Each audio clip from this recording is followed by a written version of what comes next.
Alors, je vais prendre un temps pour vous parler des cycles du couple et de comment la communication se transforme à travers nos différents cycles de vie.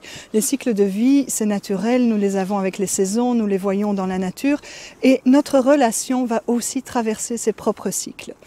Le moment de la rencontre est la période de l'amour romantique, c'est la période dite de la fusion. Et ce qui va prévaloir à ce moment-là, c'est le on.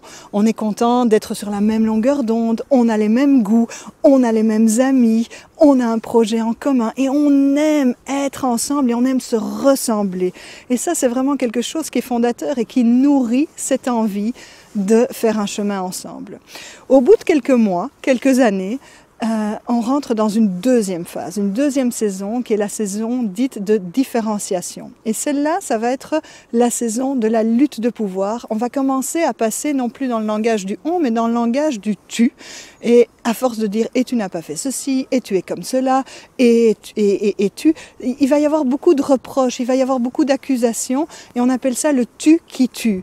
Quand tu me parles en tu, tu m'as déjà tué, disent les Amérindiens, tu m'as déjà défini, je ne peux pas exister. C'est dans cette phase de lutte de pouvoir que la plupart des couples se séparent. Et la plupart des couples se séparent à ce moment-là parce que on est resté sur cette croyance que, eh bien, l'amour fait tout, l'amour peut tout.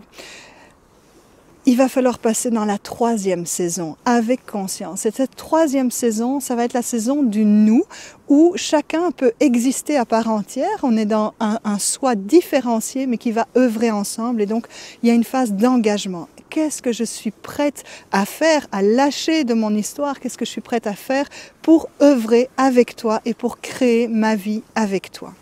Alors c'est de l'engagement d'une part et c'est aussi la mise au travail. C'est pas une période confortable. C'est là qu'on va avoir besoin de prendre le temps de relationner, de s'asseoir, de s'écouter, de répéter jusqu'à ce qu'on soit entendu, mais ça veut dire jusqu'à ce qu'on ait touché, non pas l'anecdote de ce qui est en train de se jouer, mais en profondeur, quelle est la blessure que c'est venu toucher, comment est-ce que je peux grandir et guérir, comment est-ce que je peux faire alliance avec toi et te demander de l'aide plutôt que de t'accuser de venir provoquer chez moi des sensations que j'ai envie de fuir.